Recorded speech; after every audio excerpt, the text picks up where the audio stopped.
It's time for an upgrade.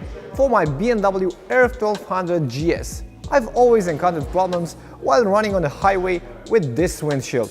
I got a lot of buffeting in the shoulder area and also on my helmet. So for that, I went online and found this piece of gear from Hornig. It's a larger windshield that will help me with the wind protection.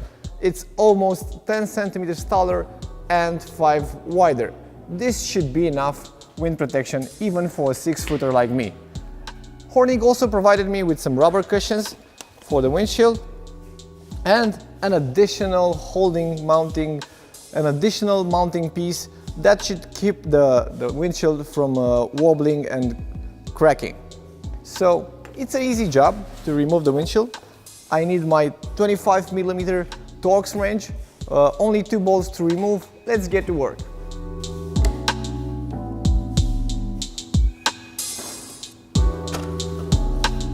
Easy job. Now all I have to do is to remove the mounting pieces and fit them on my new windshield.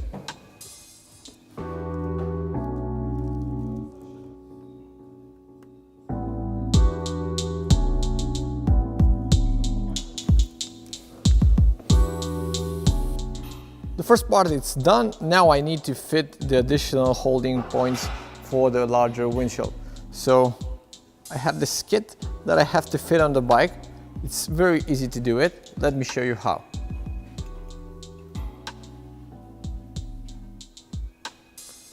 I have to remove this small fairing, and then I have 2 bolts over here that need to be connected to the part.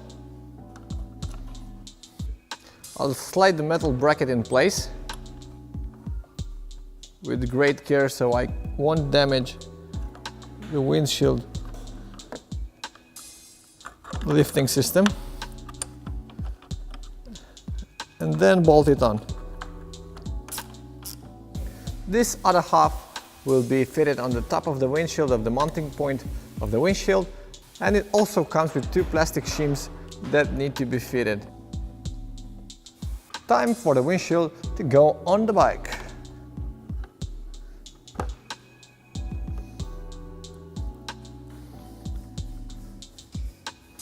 For the last part, I'll connect the extra holding point for the windshield provided by Hornig with these 2 bolts that I found inside the kit.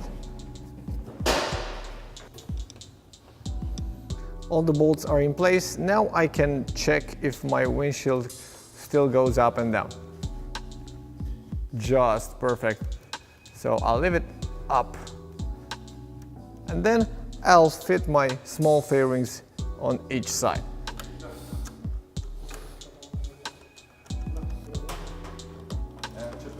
Now everything is ready. I can't wait to go on the highway to check out the wind protection offered by this Hornig windshield.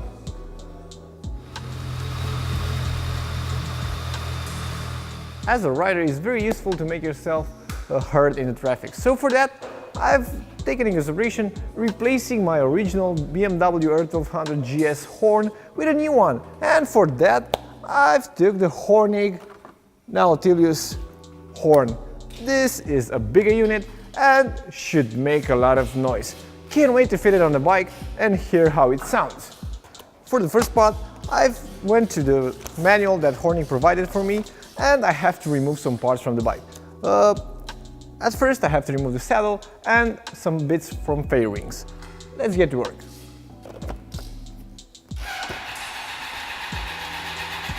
Underneath this fairing in the front area should be my original horn.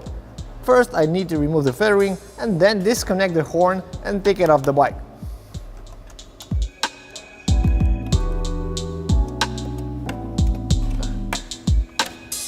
So the side fairing is off and now I can see my old horn. So this is the original BMW horn that I need to remove. For the next step, I need to fit the Nautilus horn on the bike. So Hornig provided me with an extra bracket that needs to be fitted on the bike. The holding point is on the top of the frame in between the fork legs. I have to remove a bolt and then plug it back in.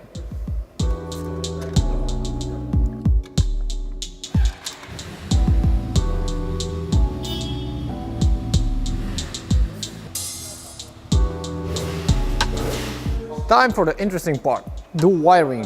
Hornig provided me with an extra relay, an extra fuse, original plug for the BMW horn, and also the cables for the battery. It's not that easy as it seems. You only have to pay great attention to where you fit the wiring, where you put it on, and also fit it with some zip ties so it won't come off. Enough talking, let's get to work. Plug in the horn, plug the relay so it will open only when the K is on.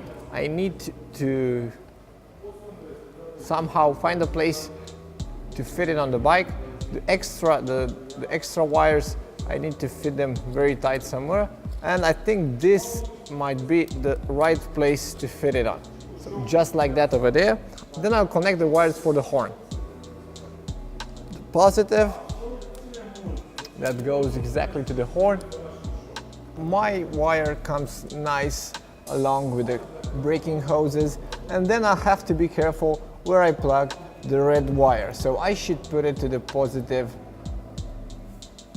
Next, I will plug the negative terminal on the horn and then put it towards the battery. To get the best routing for my wires, I'll need to remove the side cover from the tank and also the battery cover. Not very hard to do it, only 3 bolts. And now I can see the battery. So here it is.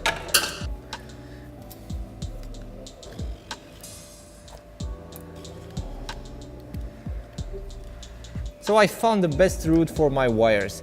Now Hornig provided me with a cover for them that I will fit before tying up the wires to the frame. So this might take a few minutes, but it's very useful and the cables will be protected.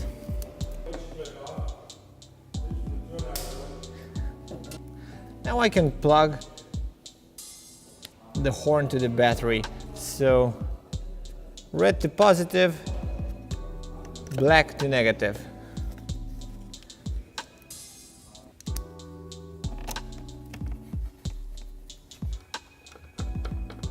This was my old horn. Now I have a 4 times bigger horn. My new windshield from Hornig, it's on the bike. So I can now take the bike for a test on the highway and honk at somebody.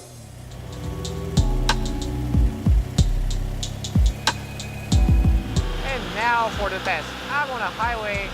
I'm at around 50 kilometers an hour and I can speak to you very clearly actually.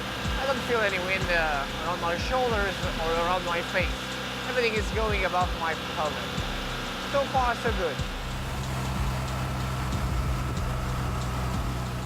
Very happy with my new windshield. I've tested it on the highway at speeds of around 130 kilometers an hour, no wobbling, no vibrations coming in the upper area. The system is very steady. I like it a lot. And I must say the wind protection is increased by far with around 50%. I almost can speak and I don't need a full face helmet at speeds of around 100 kilometers an hour, which is a very big thing. It's a huge increase in wind protection. Now that I've finished testing my windshield, it's time to test my other upgrade, the Hornig Nautilus horn. And for that, I bought a friend's BMW R1200GS Adventure that comes with a usual horn. So they are now close enough. Let's see if the horn sounds good on this one, the stock one. It's pretty loud, I must say, but I don't think it's enough when you're in a car listening to music. And for that, I have the Hornig. Check that out. I want to hear it again. Now that's what I call a horn. I don't know if you heard it very well through my microphone, so I've downloaded an application to measure up the sound. So I'll test the Hornig at first. This is at 70, 60, something around there. And let's honk. Woo! 102. That was the peak point. Let's check the stock one. So we have 70 something. The maximum for this one is 93. So I got around at least 10 decibels more from the Hornig Nautilus horn, which is very good. Everybody can hear me now. We're in the car, we're listening to music. Oh, rider, it's outside. I have a radio station with me. I will call him and he will honk. The application is on and we will see the peak points of each horn, the stock one versus the Nautilus Hornig horn. Honk now, please. So there's nothing happening over here.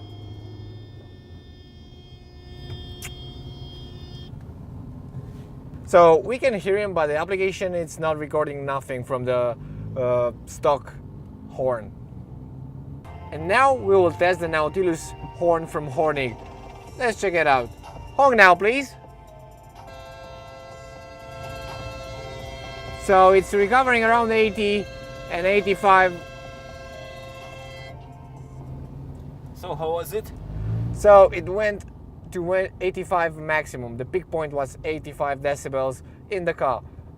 It's a big difference in between the stock one and the Hornig Nautilus horn, because it will record around 10 decibels more from the Hornig, which is good actually. Imagine that you're in a traffic situation and you must make yourself heard. What do you prefer, a stock horn or the Hornig Nautilus horn? I think this one will be your answer.